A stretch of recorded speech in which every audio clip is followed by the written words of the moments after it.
specific topic, so I'm gonna just flow with the spirit, man.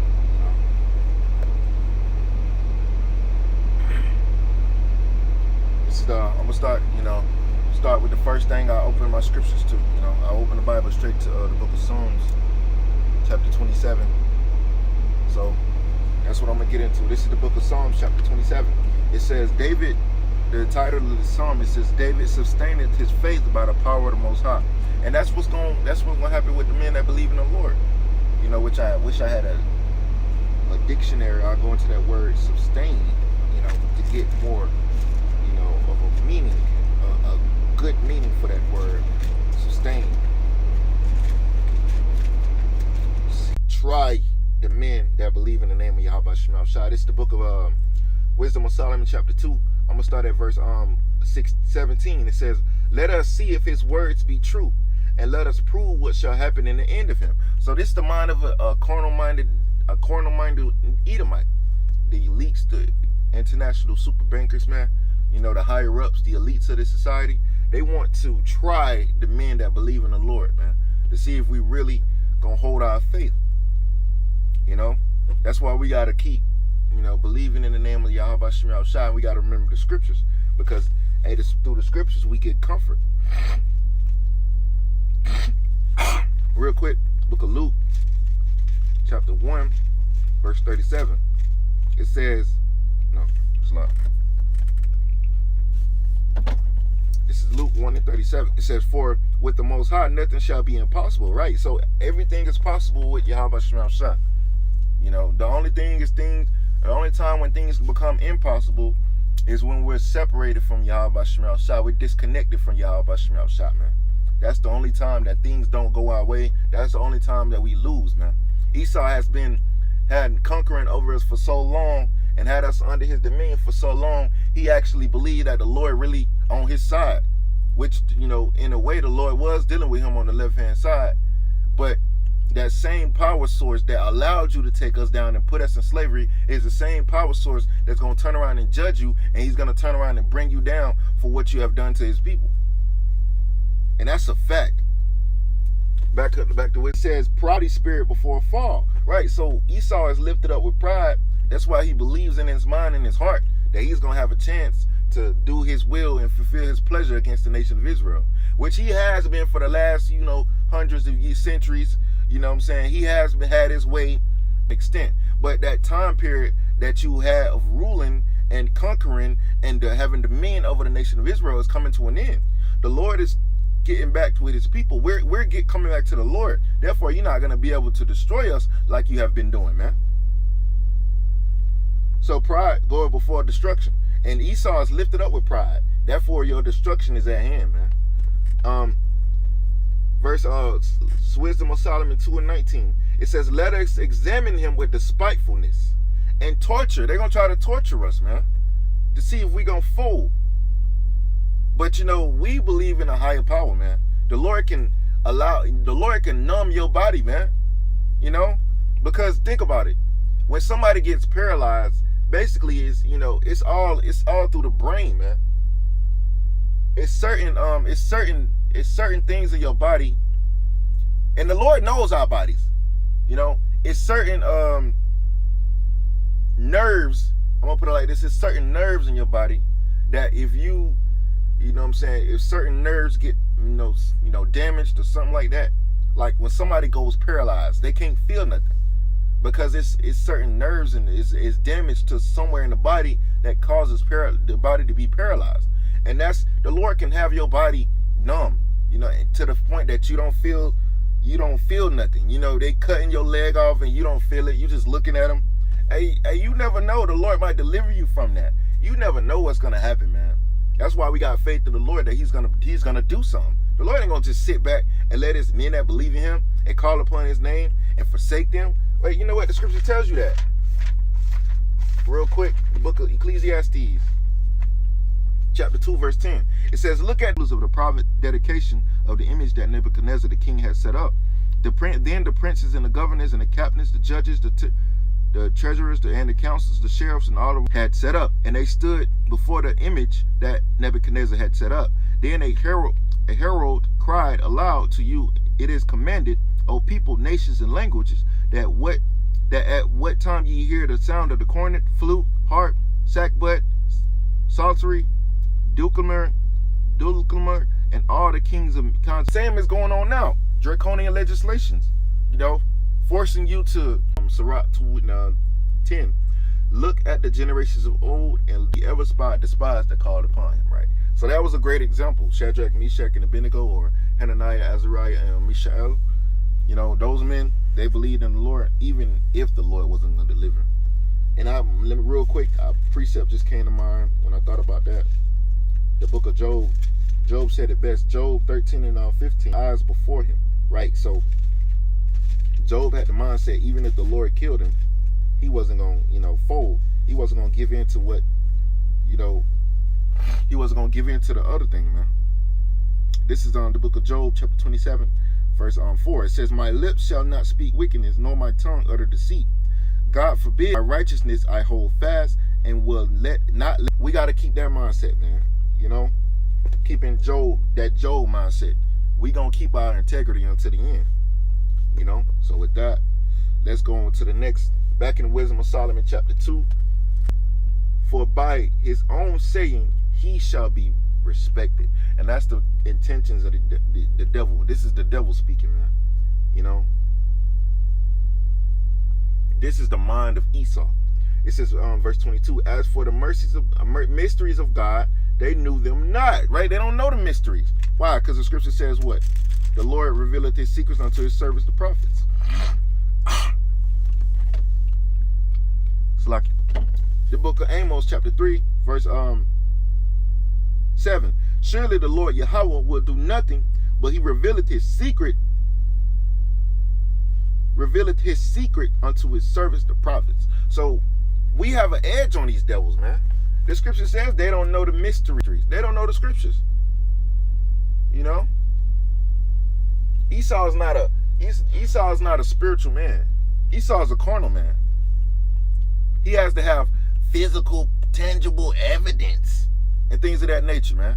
Esau ain't got no fucking faith, man. He don't believe. And he don't know the wages of righteousness. They don't believe that we got any works. Man, they don't believe there's no reward for this, man. This is righteousness, what we're doing. They don't believe in a reward of righteousness. They don't believe that we're out here actually working for the Lord, man. But they to a certain extent, they know. But they so lifted up with pride, it blinds them, man. They're blinded by their fucking pride. Okay, it says, neither they hoped for the wages of righteousness, nor discerned a reward for blameless souls. For the Most High created man to be immortal, and made him to be his own image of his own eternity. So, the mind of these devils is they want to try us, man. They want to take us through a series of tests to see if we really believe in Yahweh Shem Shai. Ultimately, that's the Lord testing us, man. Using Esau to test us, by way of the sword. Which we believe in Yahweh Shem Shai. We're going to have faith in the Lord, even unto the end, man. And we ain't got no choice but to have no damn faith, man. But to have faith. We ain't got no choice. We don't gave our lives, we don't dedicated our time, energy unto this ministry.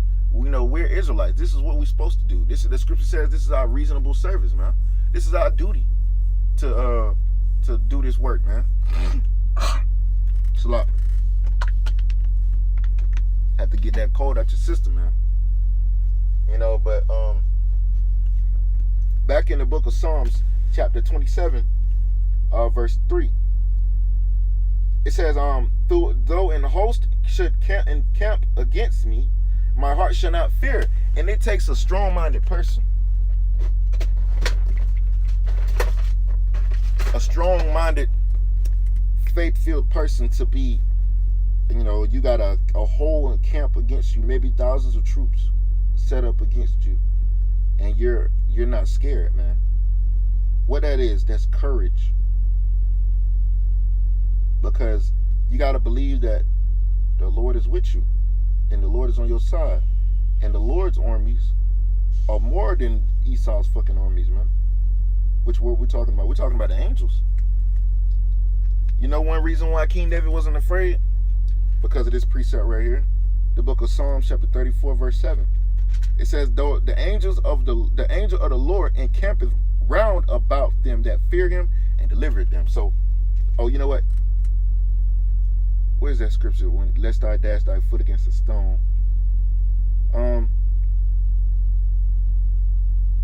But the scripture says, though in camp a host of camp encamp against me, yet will I not be afraid, man. Verse 3, though an host and should encamp against me, my heart shall not fear. Though war shall rise against me, in this will I be confident. So we're going to have confidence in Yahweh Shem El Shah. Let's go get a scripture that backs that up. This is the book of Proverbs, chapter 3, verse 24, I believe.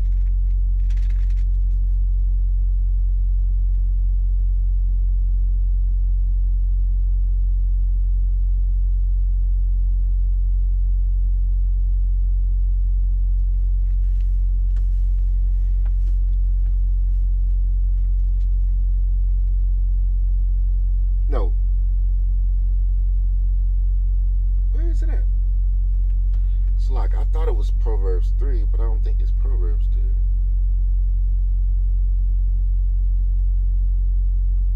Oh, this is a good one. Fear neither of the desolation of the wicked when it cometh. Because the desolation, which is destruction, which the Lord is going to make Esau desolate. What's going to make Esau desolate? That means basically destroy him. The thermonuclear missiles. The scripture says, be not afraid of sudden fear.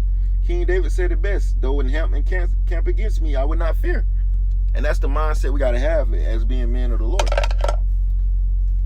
Be not afraid of sudden fear, neither of the desolation of the wicked when it cometh.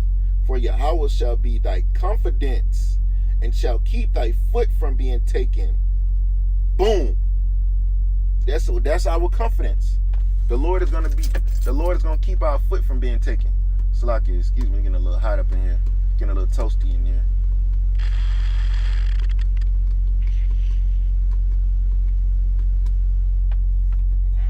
That's enough vitamin D for today. This is the book of Proverbs. Very, very beautiful, man. To behold the power of the Lord, man.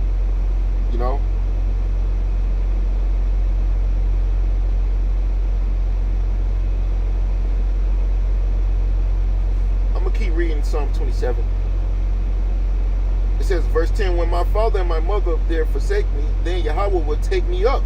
Teach me thy way, O Lord, and lead me in a plain path because of my enemies, because they want to set traps for us. So we want the Lord to send us on a plain path, a way of plainness. It says, deliver me not over unto the will of my enemies, for false witnesses are risen against me, and such as breathe out cruelty. Right, because there are going to be false witnesses. Somebody that, add to the fish and water, man.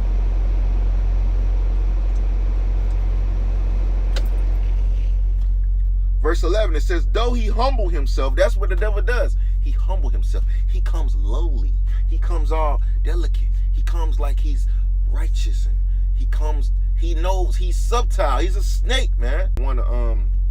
That try to the best of your ability. I'm not bashing you.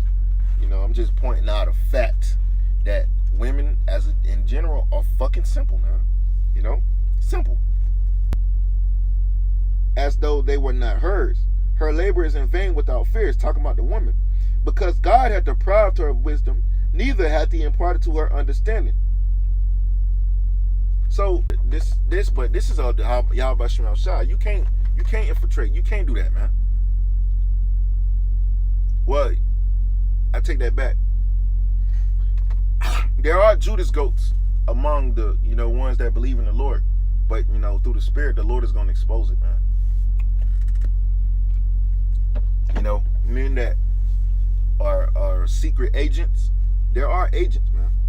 Don't get it wrong, twisted. There are agents. That's why the scripture says they shall bring up a false witness against thee. This is the book of Sirach, chapter 12, verse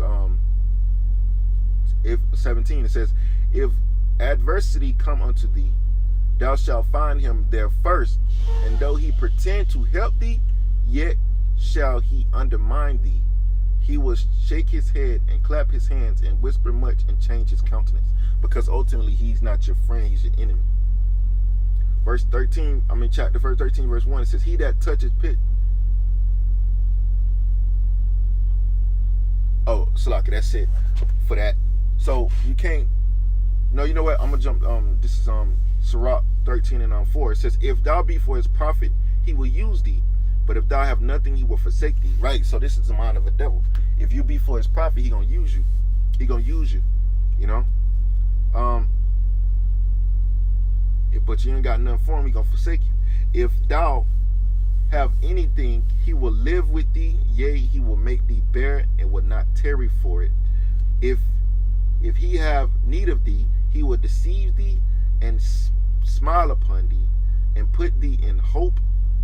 He will speak thee fair and say what thou wantest thou. And that's the mind of the devil, man. He's gonna use you until he's done using you. And once he's done using you, he's gonna toss you away like a cheap slut, man. So